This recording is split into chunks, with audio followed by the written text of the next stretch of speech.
Hello! In this video we're going to talk about how the fast-growing hierarchy works and give an example of one going up to omega squared, which is going to take us, a pretty decent ways beyond the realm of stuff like Graham's number.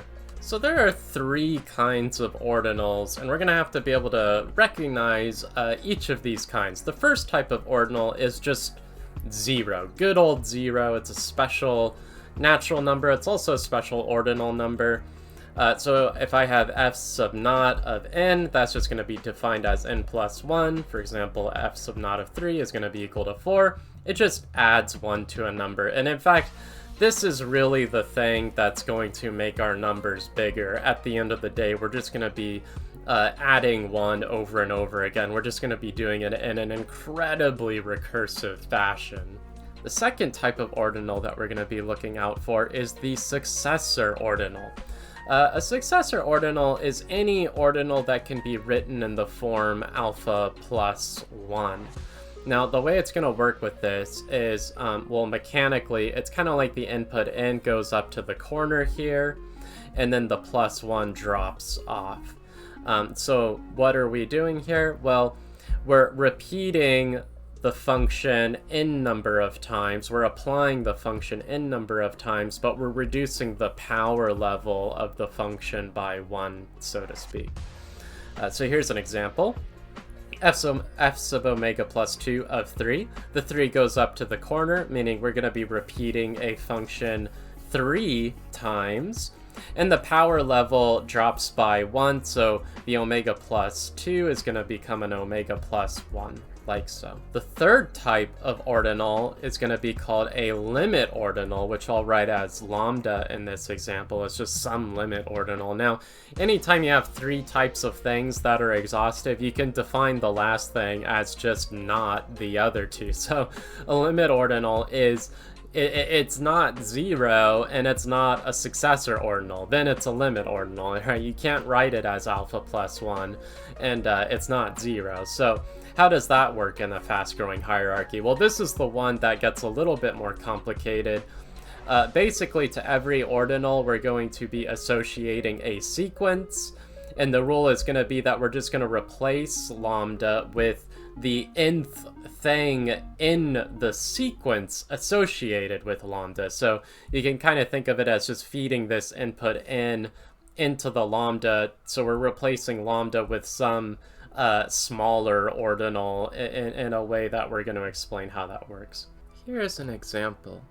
So here I have my limit ordinal, omega in this case. In fact, that's the first limit ordinal. And I'm going to associate this sequence to my limit ordinal. Now this is going to be something called a fundamental sequence, which is going to have two requirements. First of all, it needs to be strictly increasing, and I can see it is strictly increasing. It's always growing bigger with each step. And the other requirement is that my limit ordinal needs to be the least upper bound to the fundamental sequence. That is, it has to be bigger than everything in the fundamental sequence, but it has to be the smallest thing that's bigger than everything in the fundamental sequence. I like to think of it as like the sky, and the sequence is like the skyscraper. Now, omega of 0 is just going to be 0, omega of 1 is going to be 1, omega of 2 is going to be 4, and omega of n is going to be n squared. So this is like the 0th entry. Normally you might call this like the first entry, but I like to call it the 0th entry because it's omega of 0. And omega of n is going to be n squared because, as we can see, these are a sequence of square numbers.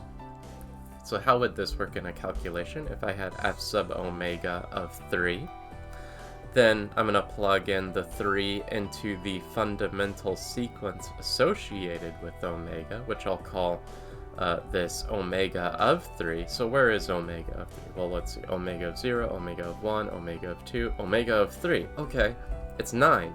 So I'm going to replace omega with omega of 3. In other words, I replace it with 9.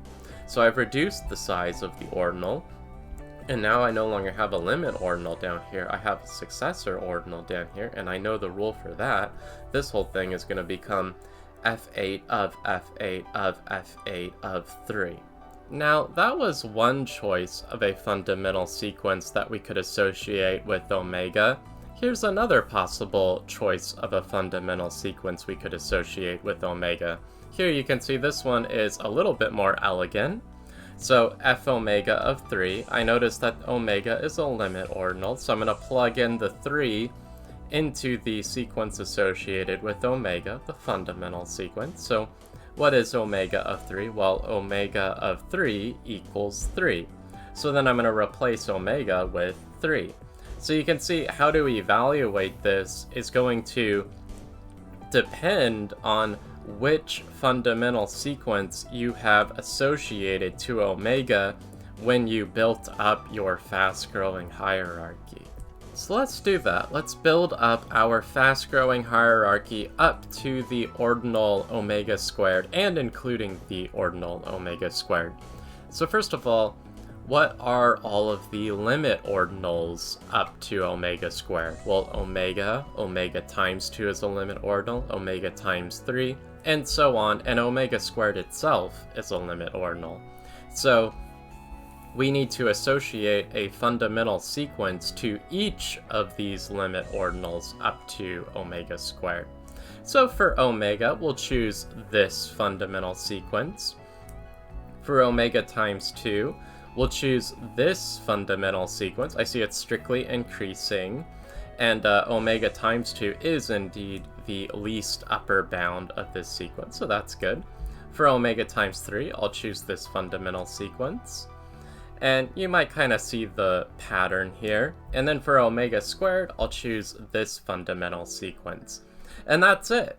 Now, f sub alpha, for any alpha up to omega squared, any ordinal up to omega squared, I'm going to know how to evaluate that now. Because if it's 0, you just add 1. If it's a successor ordinal, well, there's a universal rule for that. And if it's a limit ordinal up to omega squared, well, these fundamental sequences are going to tell me how to evaluate that. Here, I'm just going to express those fundamental sequences in a little bit more of a formal way.